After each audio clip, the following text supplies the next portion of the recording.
ভ্রমণ করতে কেই না ভালোবাসে। ভ্রমণে আসে মনের প্রশান্তি আর অনাবিল সুখ। পৃথিবী সম্পর্কে জানতে, দেশ বিদেশের সকল সংস্কৃতি সম্পর্কে জানতে বেশি বেশি ভ্রমণ করুন।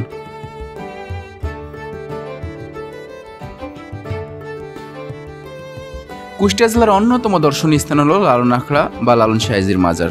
এটি কুষ্টিয়া জেলার কুমারখালী উপজেলায় অবস্থিত। এটি মূলত লালনের কবরস্থানকে কেন্দ্র করে গড়ে ওঠা। বছরে 2 সময়ে এই জায়গায় লালন মেলা বসে, একবার দোল পূর্ণিমায় আর একবার কার্তিক মাসের 1 তারিখে। ওই সময় দেশের বিভিন্ন স্থান ছাড়াও দেশের বাইরে থেকেও ভক্তরা আসেন এখানে।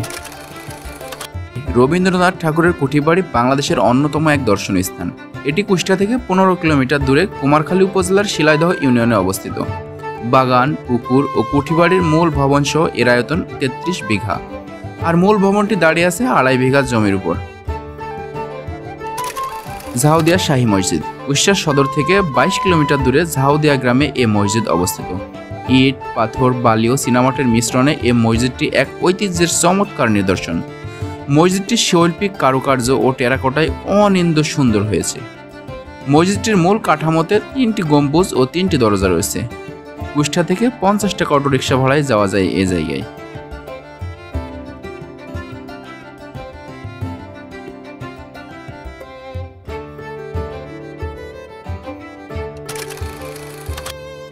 Hardinge bridge.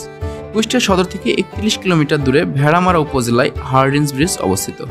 লর্ড হার্ডিঞ্জের নাম অনুসারে এই ব্রিজের নামকরণ করা হয়েছে।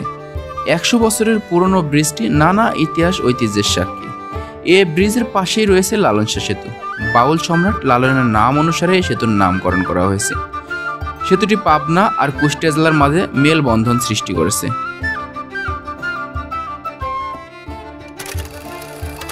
মীর মশাররফ হোসেন। বিশ্বাস সিন্ধুর রচয়িতা, বিখ্যাত ঔপন্যাসিক মীর মশাররফ হোসেনের বাড়ি কুষ্টিয়া জেলার লাহিনীপাড়া গ্রামে। তার জন্মস্থানকে ঘিরে বর্তমান একটি প্রাথমিক বিদ্যালয়, একটি মাধ্যমিক বিদ্যালয়, একটি লাইব্রেরি, একটি জাদুঘর ও অডিটোরিয়াম রয়েছে। সেখানে মীর মশাররফ হোসেনের ব্যবহার্য জিনিসপত্র রয়েছে।